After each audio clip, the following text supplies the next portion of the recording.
Hello， 大家好，我是菠萝，欢迎大家回到我的 channel。最近天气开始慢慢的变暖，大家都开始出去赏花拍照，特别是浪漫的樱花季也要到来了。但是每年春天肯定都有一群人特别的痛苦，那就是春季过敏型新人。如果你最近皮肤开始莫名其妙的泛红、发痒，甚至是脱皮，或者是鼻子像关不上的水龙头一样，喷嚏打个不停，别怀疑你不是一个人，这就是传说中的春敏来了。所以呢，今天在这个视频里面，我想跟大家分享一下，我们要怎么从内到外的去预防春敏，安全的度过这个春天。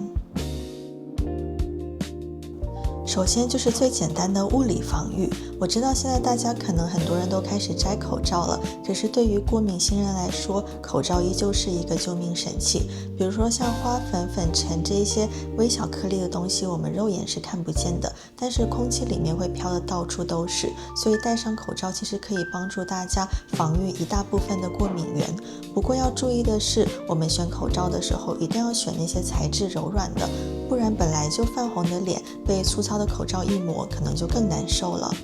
好了，那防住了外面，我们就要来开始解决里面的问题了。有的时候我们会过敏，可能是因为我们的免疫系统太过于敏感，有一点点反应过度，所以呢，我们要给我们的免疫系统补充一点营养，让它冷静下来。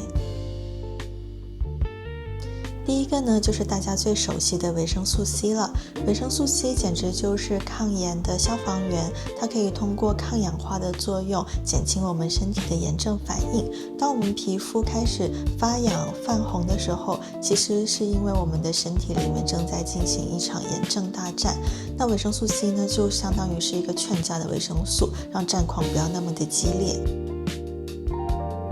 第二个呢，就是维生素 D。一提到维生素 D， 大家可能都觉得它跟晒太阳、补钙有关，但是你知道吗？维生素 D 其实是一个很重要的免疫调节剂，它就像我们免疫系统的教官一样，告诉我们的免疫细胞，有些东西是自己人，不要太冲动的去攻击它们，所以它可以帮助我们去抑制一些过度的过敏反应。如果你的过敏反反复复都不好的话，其实可以去医院查一下你自己的维生素 D 数据。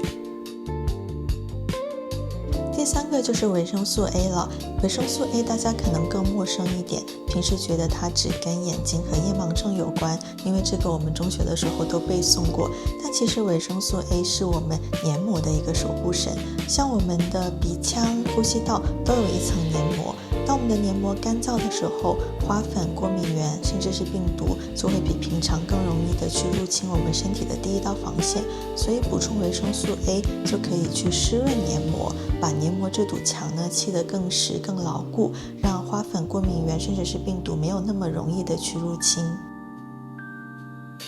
好，说完三个基础的，我想跟大家再分享一个稍微进阶一点，但是最近在免疫界特别火的成分，叫做 LPS 脂多糖。这个名字听起来可能有点复杂，但它是一个可以去激活我们免疫细胞的成分。我打个比方，我们身体里面有一个很厉害的免疫细胞，叫做巨噬细胞，它就像我们身体里面的特种兵或者是清道夫一样，去吃掉我们身体里面的一些坏东西。而 LPS 呢，就是可以去激活这个特种兵的成分，而且它不光对过敏好，它把我们身体里面的免疫系统训练的强大之后，会对我们的皮肤甚至是身体代谢都有帮助。那像糙米、高丽菜还有香菇等食材里面都会有 LPS。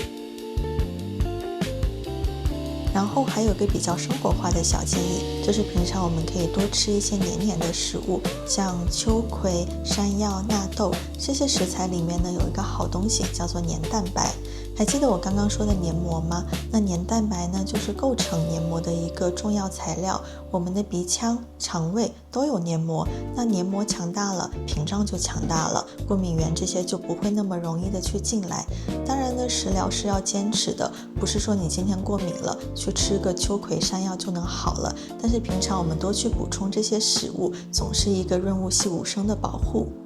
最后我想说的是，免疫系统不是一天变差的，也不是一天就能变好的，所以大家不要等到真的烂脸、喷嚏连天之后才开始着急。我们从今天开始就戴好口罩，补充营养，多吃点黏黏的食物。希望大家这个春天都能告别红脸蛋，自由的呼吸。那今天的视频就到这里，我们下次再见，拜拜。